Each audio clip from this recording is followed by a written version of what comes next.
Welcome to my channel Medics Hospital. My name is Doctor Sher Zaman. आज की इस video में हम बात करने वाले हैं ऑस्टियोआर्थराइटिस। जॉइंट्स के अंदर इन्फ्लेमेशन, रेडनेस, स्वेलिंग प्रोड्यूस होती है जिसकी वजह से जोड़ों के अंदर शदीद किस्म का दर्द पैदा होता है। इस वीडियो के अंदर हम बात करेंगे ऑस्टियोआर्थराइटिस क्या है, इसकी वजूहात क्या हो सकती हैं, बॉडी या जॉइंट्स के अंदर इनकी क्या अलामात जाहिर होती हैं, किन मेडिसिन के इस्तेमाल से इसका इलाज किया जाता है। वीडियो के लास्ट में कुछ ऐसी डाइट के बारे में बात करेंगे जिनके इस्तेमाल से हम ऑस्टियोआर्थराइटिस के साइन एंड सिम्टम्स और कॉज को नेचुरल तरीके से ठीक कर सकते हैं। ऐसे इन्फॉर्मेटिव वीडियोस देखने के लिए हमारे इस चैनल को लाइक करें, शेयर करें, सब्सक्राइब करें। कोई भी क्वेश्चन हो तो आप कमेंट सेक्शन में हमसे पूछ सकते हैं। ऑस्टियोआर्थराइटिस, ऑस्टियो बोन्स को कहा जाता है और आर्थराइटिस जॉइंट्स के अंदर इन्फ्लेमेशन, रेडनेस, स्वेलिंग की वजह से होने वाले पेन को कहते हैं। ऑस्टियोआर्थराइटिस दो बोन्स के ऊपर एक लेयर होती है जिसको बोन कार्टिलेज कहा जाता है। ये ब्लू कलर की लेयर बोन कार्टिलेज है जो बेसिकली इन दो बोन्स को आपस में अलग रखती है और इनके दरमियान स्पेस पैदा करती है।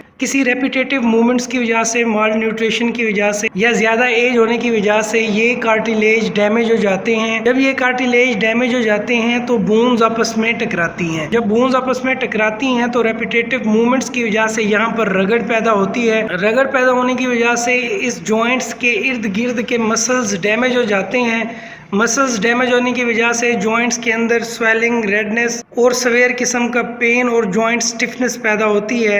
इस कंडीशन को ऑस्टियोआर्थराइटिस कहा जाता है। Sign and symptoms of osteoarthritis, इस बीमारी के बाद जॉइंट्स के अंदर इन्फ्लेमेशन, रेडनेस, स्वेलिंग प्रोड्यूस होती है। जॉइंट स्टिफ हो जाते हैं। जब भी हम कोई मूवमेंट करते हैं तो जॉइंट्स के अंदर से क्रैकिंग साउंड्स पैदा होती हैं। हमारे जोड़ों के अंदर अकड़ाव पैदा होना शुरू हो जाता है। जॉइंट की रेंज ऑफ मोशन डिक्रीज हो जाती है। पेशेंट चलने फिरने के काबिल नहीं रहता। किसी एक्सीडेंट, ट्रॉमा की वजह से बैक्टीरियल इन्फेक्शन पैदा होता है। इन्फेक्शन की वजह से जॉइंट्स के अंदर मसल्स और बोन्स की डीजनरेशन स्टार्ट होती है जो ऑस्टियोआर्थराइटिस काज करता है। सिगरेट स्मोकिंग की वजह से फ्री रेडिकल्स हमारी बॉडी के अंदर इंटर होते हैं जो जॉइंट्स को इफेक्टेड कर देते हैं।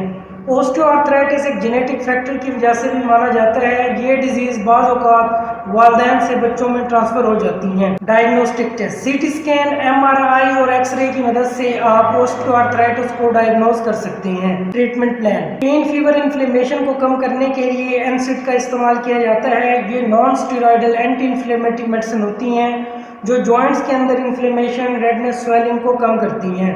इनके ब्रांड नेम में ब्रोफीन, कार्पोल, मेडिप्रीन, एम्प्रीन, न्यूब्रोफोर्ड वगैरह शामिल हैं जो जॉइंट्स के अंदर इन्फ्लेमेशन, रेडनेस, स्वेलिंग को कम करती हैं। हीटिंग पैड का इस्तेमाल किया जाता है। हीटिंग पैड बेसिकली जॉइंट्स के ऊपर अप्लाई किया जाता है जिसकी वजह से ब्लड सर्कुलेशन इंप्रूव होती है। ब्लड सर्कुलेशन इंप्रूव होने की वजह से जॉइंट कार्टिलेज को दोबारा से रिपेयर किया जाता है। ऐसी डाइट का इस्तेमाल करें जिनमें विटामिन्स, न्यूट्रिएंट्स, मिनरल्स भरपूर मिकदार में मौजूद हों। ये तमाम चीजें जॉइंट्स को दोबारा से रिपेयर करती हैं। बैक्टीरिया की ग्रोथ को रोकने और बैक्टीरिया को किल करने के लिए एंटीबायोटिक्स का इस्तेमाल किया जाता है। इनमें एगमेंटेन, एम्पिसिलिन और एम्पिक्लॉक्स शामिल हैं। ये तमाम चीजें बैक्टीरिया की ग्रोथ को रोकने और बैक्टीरिया को किल करने के लिए इस्तेमाल की जाती हैं। फिजिकल थेरेपी एक बेस्ट ट्रीटमेंट ऑप्शन माना जाता है। बेसिकली फिजियोथेरेपिस्ट टेंस और ईएमएस का इस्तेमाल करते हैं जो मसल्स को स्टिमुलेट करते हैं और रेंज ऑफ मोशन को इंक्रीज करने के लिए कुछ एक्सरसाइज परफॉर्म करवाई जाती हैं जिसकी वजह से मसल्स पावर के साथ साथ रेंज ऑफ मोशन को भी इंप्रूव किया जाता है। ऐसे इन्फॉर्मेटिव वीडियोस देखने के लिए हमारे इस चैनल को लाइक करें, शेयर करें, सब्सक्राइब करें। कोई भी क्वेश्चन हो तो आप कमेंट सेक्शन में हमसे पूछ सकते हैं।